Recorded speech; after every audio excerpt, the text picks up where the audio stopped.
उपदेश्य का उपदेष्टा होने से जीवन मुक्त का होना सिद्ध होता है। अर्थात समस्त अधिकारी जनता के लिए उपदेष्टा होने के कारण जीवन मुक्त व्यक्तियों का होना अत्यंत आवश्यक है। उपदेश्य पद का उपदेश करने योग्य आत्मज्ञान आदि अर्थ भी समझ लेना चाहिए। आत्मज्ञान अथवा अन्य परोक्ष अर्थों का प्रतिपादन आत्मज्ञान के अनुभवी ठीक कर सकते हैं। ये जीवन मुक्त ही अध्यात्म संबंधी शास्त्रों की रचना करते हैं।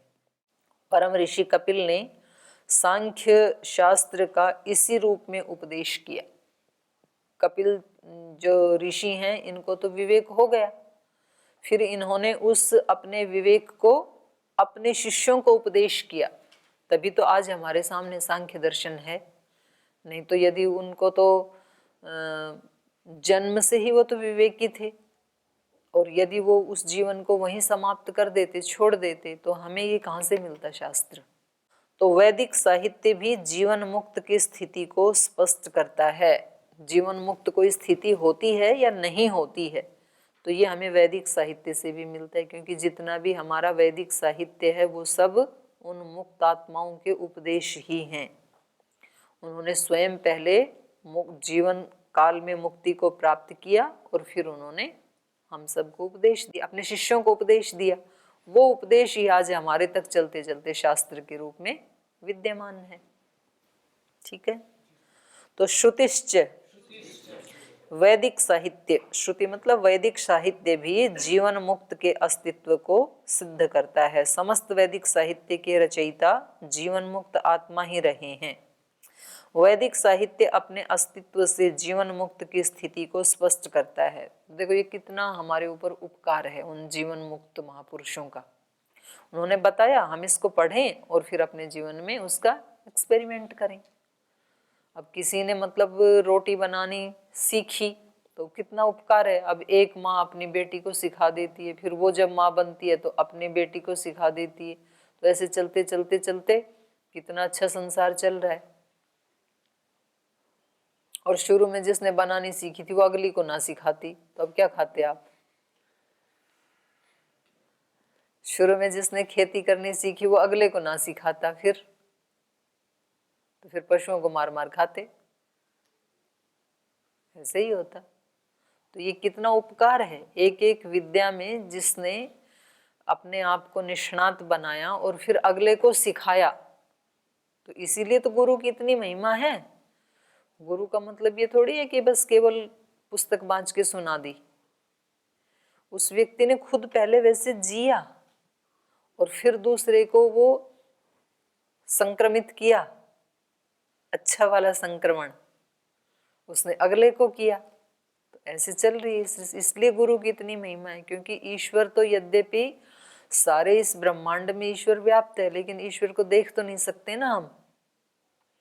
तो उसको अनुमान से तो हम ऐसे जान लेते हैं कि भाई कोई चीज बिना बनाई तो बनती नहीं, तो इन सब को बना दिया, लेकिन इन सब को बना के अब वो कहाँ है, उसको कहाँ ढूंढे। तो ये तो गुरु करवाता है फिर ये काम, तो उसका ध्यान तो इसलिए गुरु की बहुत बड़ी महिमा है। नहीं तो क्या हो जाएगा यदि ऐसा नहीं हो तो इतरथा अंध परंपरा, अंध परंपरा चल जाए यदि गुरुजन ना हो तो। किसी भी फील्ड में कोई भी सुव्यवस्था है तो वो किसके कारण है, गुरु के कारण।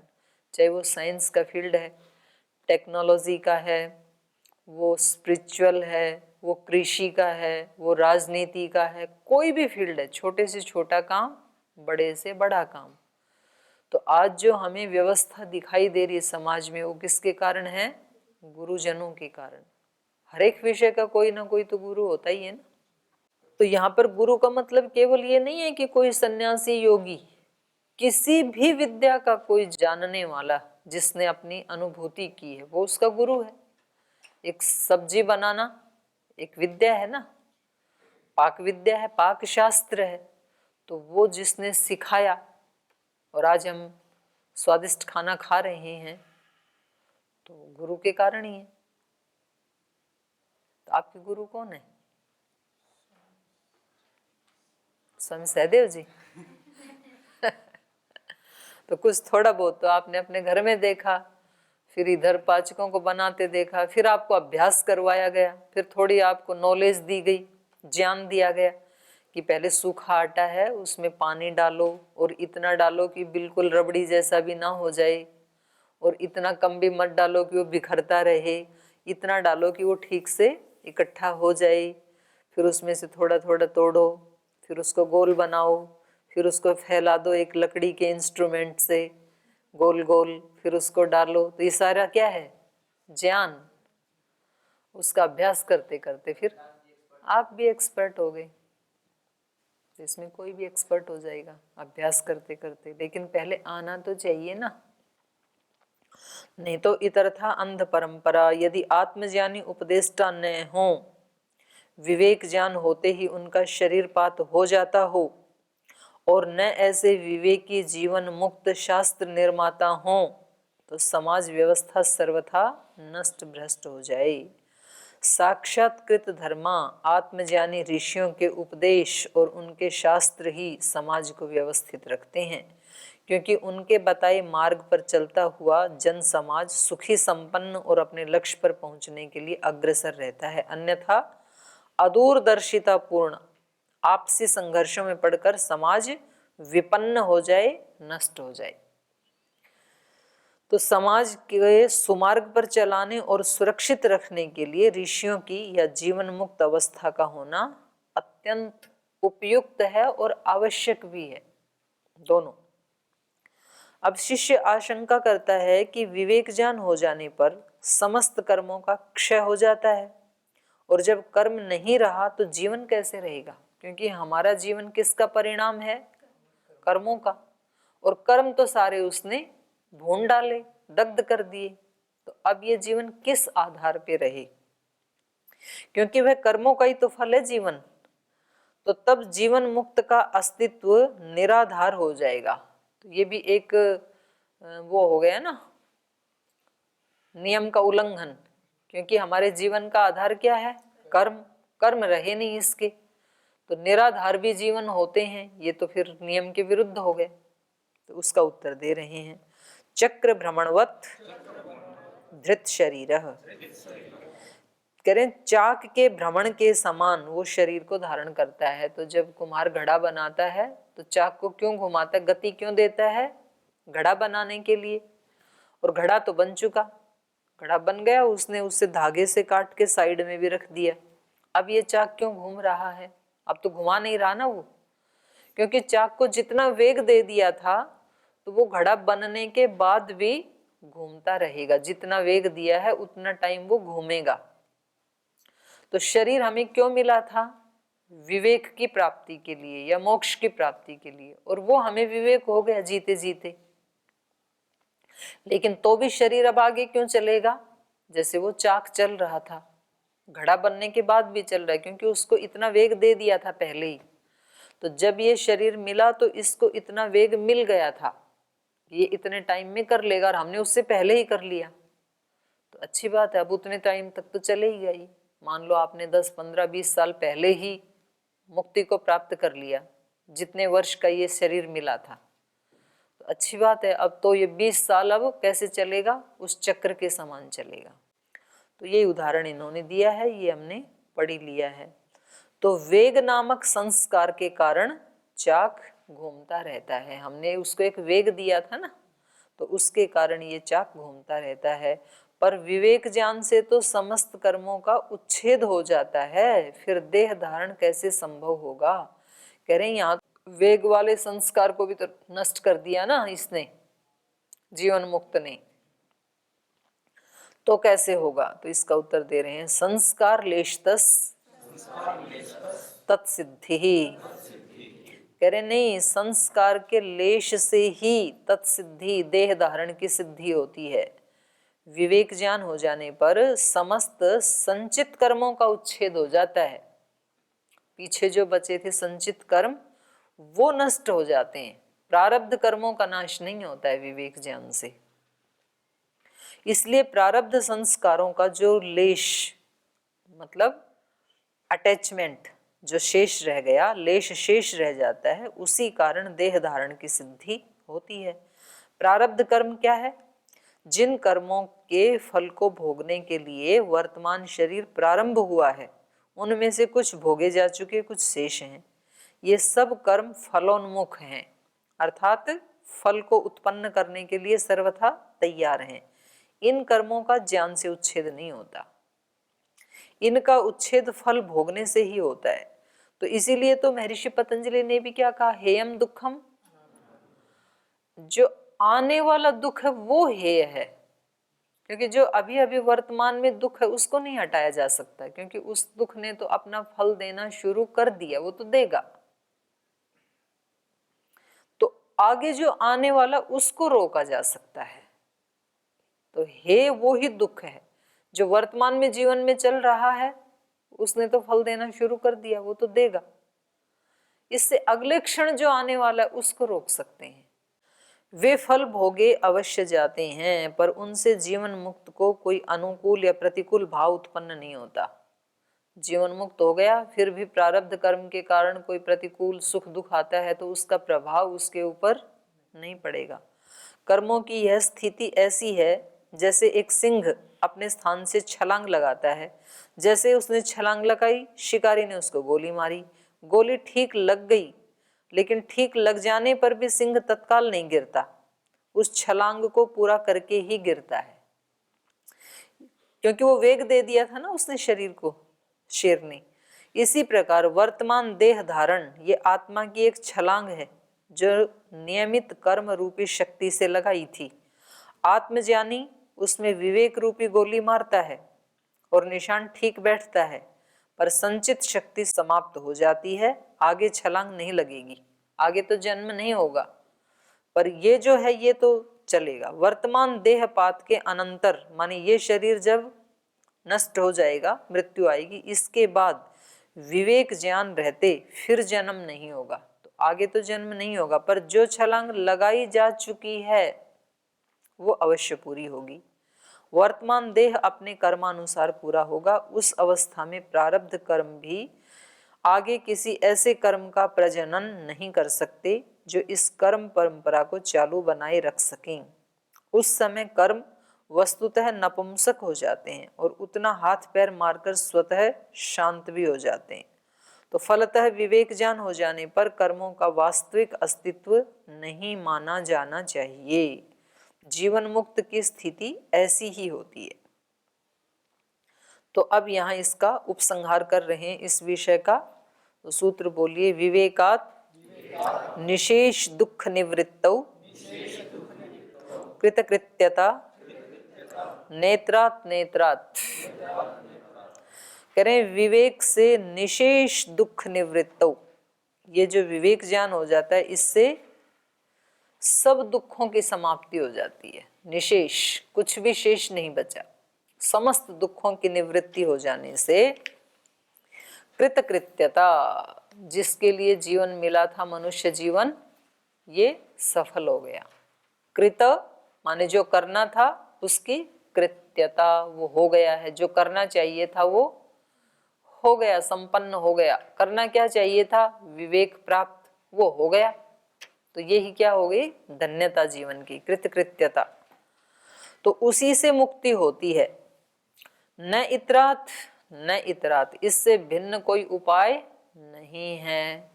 कितना भी व्यक्ति धन कमा ले, कितने भी संसाधन जुटा ले, कितना भी वो डिग्रियां ले ले, कितने भी ऊंची नौकरी लग जाए, कितना भी सोना चांदी डायमंड इकट्ठा कर ले, कुछ भी उपाय कर ले, कितने भी दिव्य रसायन खा ले, कितने भी च्यवनप्राश खा ले, कितने भी वो केसर का दूध पी ले, उसको समस्त दुखों से निशेष दुख की निवृत्ति नहीं हो सकती है। निशेष दुख की निवृत्ति किससे होगी, विवेक से।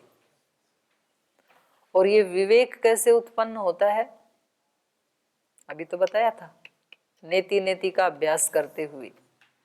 क्योंकि हमारे जीवन में बहुत चीजें आएंगी, हमारे सामने अच्छा भोजन भी आएगा, हमारे सामने अच्छे फंक्शन भी आएंगे, हमारे सामने अच्छे दान देने वाले भी आएंगे, हमारे सामने हमारी जय जयकार करने वाले भी आएंगे, हमारे सामने हमारा अपमान करने वाले भी आएंगे, हमारे सामने हमारे को उल्टा बोलने वाले भी आएंगे, सब प्रकार के लोग आएंगे ना सामने। तो उस समय ये अभ्यास करना पड़ेगा कि ये नहीं हूं, ये मेरा स्वरूप नहीं, ये प्रकृति का स्वरूप है, ये होगा, हो रहा है, ठीक है, होता रहेगा, इसको हम नहीं रोक सकते ना, पर हम अपने आप को उससे डिटैच कर सकते हैं। और हमें कर लेना चाहिए, थोड़ी सी देर में, कुछ मिनट में कर लेना चाहिए। मिनट में नहीं हो सकता है तो कुछ घंटों में कर लेना चाहिए, पर उसको दिनों में तो बिल्कुल नहीं लेके जाना चाहिए। तो यहाँ ये तीसरा अध्याय पूरा होता है। अब चौथा अध्याय है। 3 अध्यायों में शास्त्रीय अर्थों का निरूपण किया गया। अब चतुर्थ अध्याय में उसी के अनुसार शास्त्र और लोक प्रसिद्ध आख्यायिकाओं के द्वारा विवेक ज्ञान के साधन को प्रस्तुत किया गया है। विवेक ज्ञान कैसे कैसे, क्योंकि कई हमारा जो माइंड है ये कुछ कहानियों को, कुछ चित्रों को बहुत जल्दी पकड़ लेता है, फिर उसको भूलता नहीं है। तो इसलिए हमारे जो आत्मवेत्ता या ब्रह्मवेत्ता ऋषि थे, तो उन्होंने कहीं तो ये जो मूर्तियों का प्रचलन है ये भी ऐसे ही चला, क्योंकि मूर्ति को व्यक्ति देखता है तो वो तुरंत वो चित्र दिमाग में फिट हो जाता है। अब फिर आप उसकी व्याख्या करते रहना अपने चित्त में, या फिर कोई भजन सुनता है तो भजन जल्दी याद हो जाता है, फिर उसकी व्याख्या करते रहना आप। तो ये हमारा मन की ऐसी बनावट, या आख्यायिकाएं, कोई कहानी, कोई कविता, तो कहानियां बना बना के उदाहरण से समझाते हैं। और पंचतंत्र तो पूरा ही ऐसा ही उपदेश है, उसमें तो पशु पक्षियों की छोटी छोटी कहानियां बना करके हमें बड़े उपदेश दिए हैं पंचतंत्र के माध्यम से। बड़ा सुंदर शास्त्र है सामान्य व्यक्ति को आगे बढ़ने के लिए। ऐसे ही यहाँ चतुर्थ अध्याय में भी कुछ आख्यायिकाओं का वर्णन, कुछ कहानियों को आधार बना करके बड़ा उपदेश दिया गया है।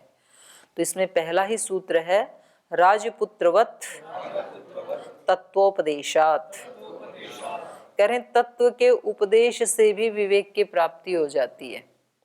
जैसे आजकल आप लोग तत्व का उपदेश ले रहे हैं और महर्षि कपिल हम सबको तत्व का उपदेश दे रहे हैं।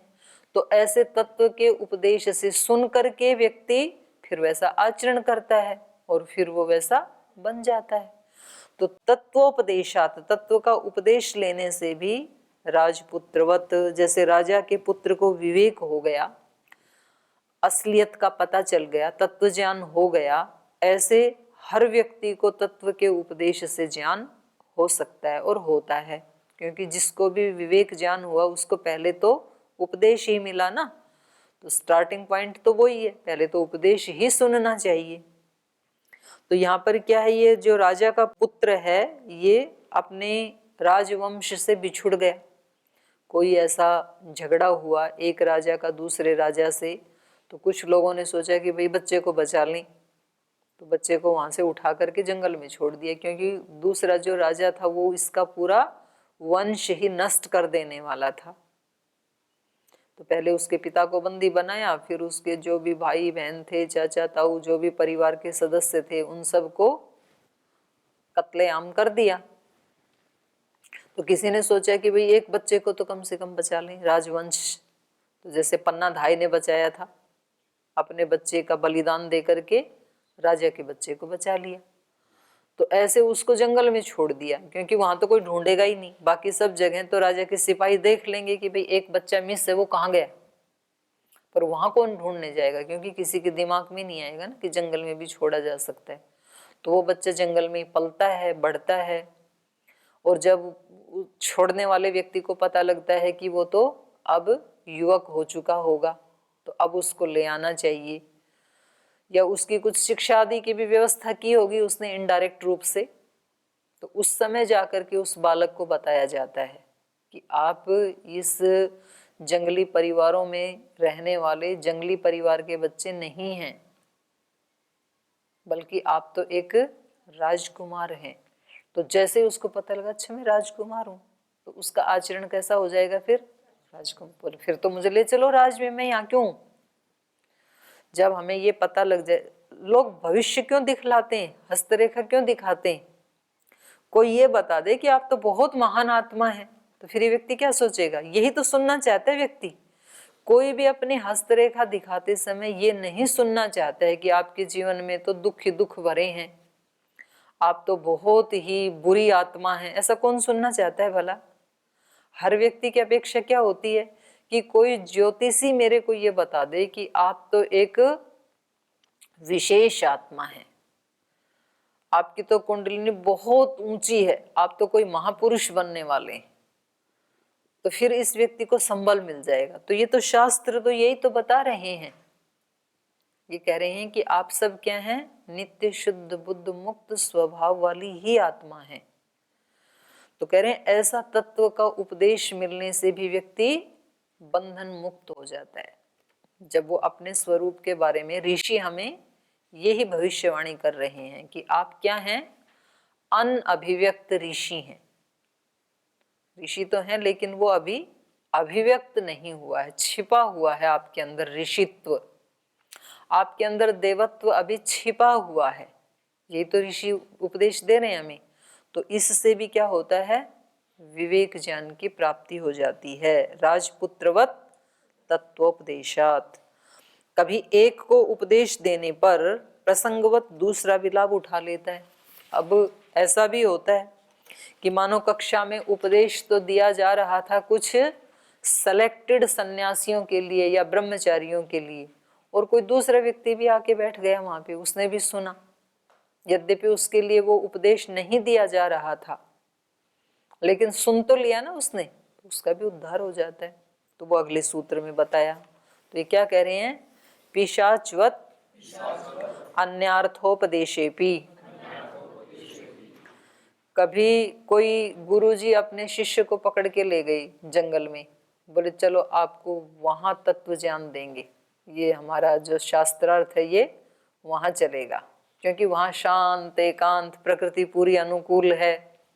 तो वहां लेके गए तो वो उपदेश दे रहे थे अपने शिष्य को, और वहां पेड़ के ऊपर एक पिशाच आत्मा भी रहती थी, उसने भी सुन लिया। तो उसने सोचा कि फिर तो मैं भी इसकी कामना करूं, मतलब ये तो समझाने के लिए है, क्योंकि पिशाच योनि में तो केवल भोग लेस होते हैं, वहां तो नया तो कर्माशय बनता ही नहीं है कि उसने भी अष्टांग योग का पालन कर लिया होगा, ऐसा तो हो नहीं सकता है वहां पे। लेकिन वो जो भोग रहा है उसको कम से कम शांति पूर्वक भोग लेगा बिना परेशान हुए, और आगे ऐसी अभिप्सा करेगा वो कि मैं भी इससे बाहर निकलूं। तो कह रहे हैं कि ऐसे उपदेश तो दिया गया था उसके शिष्यों के लिए, और उद्धार पिशाच का भी हो गया, क्योंकि वो भी सुन रहा था, तो बड़ा उसको तृप्ति मिली। तो यही कह रहे हैं कि उस उपदेश को एक पिशाच छिपकर बराबर सुनता रहा, और उसके अनुसार आचरण करता हुआ वह भी कालांतर में आत्मज्ञानी हो गया।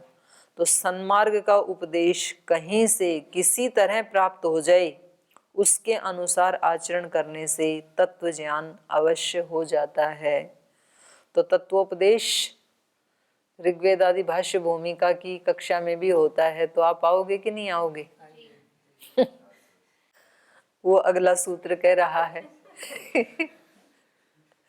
कह रहे हैं एक बार सुनना, एक ही कक्षा में सुनना पर्याप्त है कि बार बार सुनना चाहिए?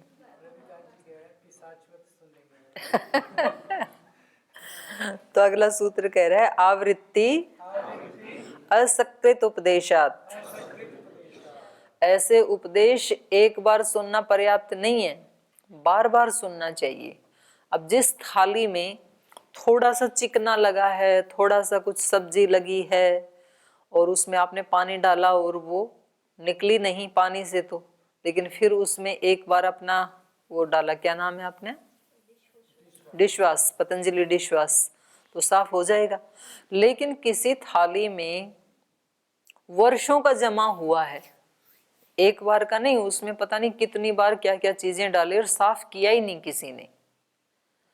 अब उसको साफ करने के लिए एक बार डिश वॉश डालना पर्याप्त है कि बार बार डालना पड़ेगा उसमें? तो और फिर उससे रगड़ना और पड़ेगा। जैसे वो बटलोई चूल्हे पे रखी जाती है और नीचे से बिल्कुल काली हो गई, अब आपको कहा जाए कि इसको उतारो पूरी काली माँ को, तो वो एक बार ऐसे लगाया और काली माँ उतर जाएगी क्या? उस काली माँ को उतारने के लिए तो बार बार घिसना पड़ेगा, और नीचे से वो लोहे वाला जूना उसको ले लेके घिसना पड़ेगा, तब कहीं जाके घिसेगा वो। तो हमारे अंदर जो संस्कार हैं अज्ञान के, वो एक बार उपदेश सुनने से थोड़े ना उतर जाएंगे, बार बार सुनाना पड़ेगा अपने मन को, बार बार सुनाना, बार बार वैसा करना, रोज सुनाना, रोज वैसा करना। और ये हम खाना खाने में तो मतलब कोई दिक्कत नहीं होती है, कोई ये नहीं पूछता कि जी रोटी कब तक खानी पड़ेगी। पूरा फैसला कर रखा है, जब तक जिएंगे 3 बार ही खाएंगे, 2 बार पे भी नहीं आते हैं। मैंने कहा सर्दी सर्दी में 2 बार खा लिया करो। बोले ना जी फिर हम रात को नहीं खाते हैं जी, ये उसमें मतलब कोई कॉम्प्रोमाइज नहीं है। इसके लिए पूछते हैं जी अभ्यास कितने साल करना पड़ेगा। करते ही रहो ताकि गंदा ही ना हो। मतलब एक बार साफ कर लिया कमरा, एक बार अच्छे से साफ कर लिया, उसके बाद फिर छोड़ थोड़ी दोगे। फिर उसको मेंटेन करने के लिए रोज पूछना पड़ता है, क्योंकि रोज डस्ट आने ही वाली है। एक बार खा लिया तो आगे खाना पड़ेगा कि नहीं, रोज खाना पड़ेगा, क्योंकि रोज भूख आने ही वाली है।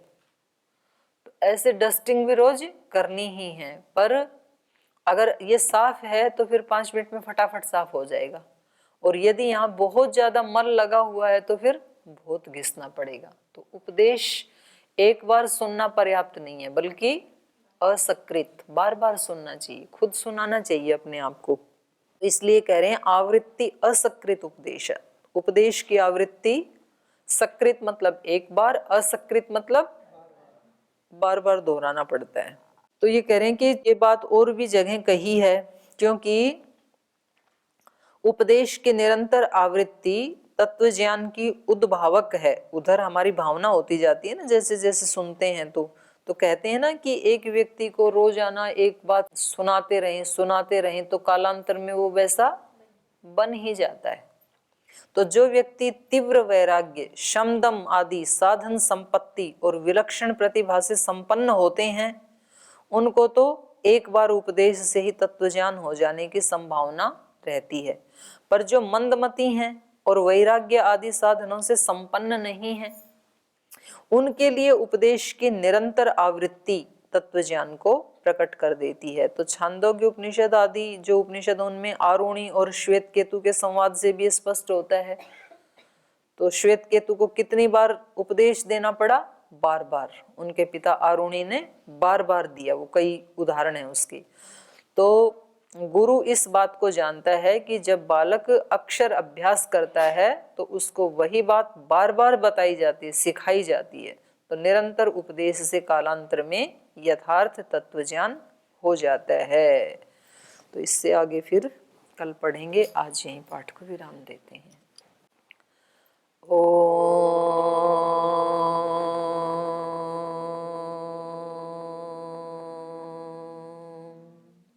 शांति शांति शांति। श्री गुरुभ्यो नमः।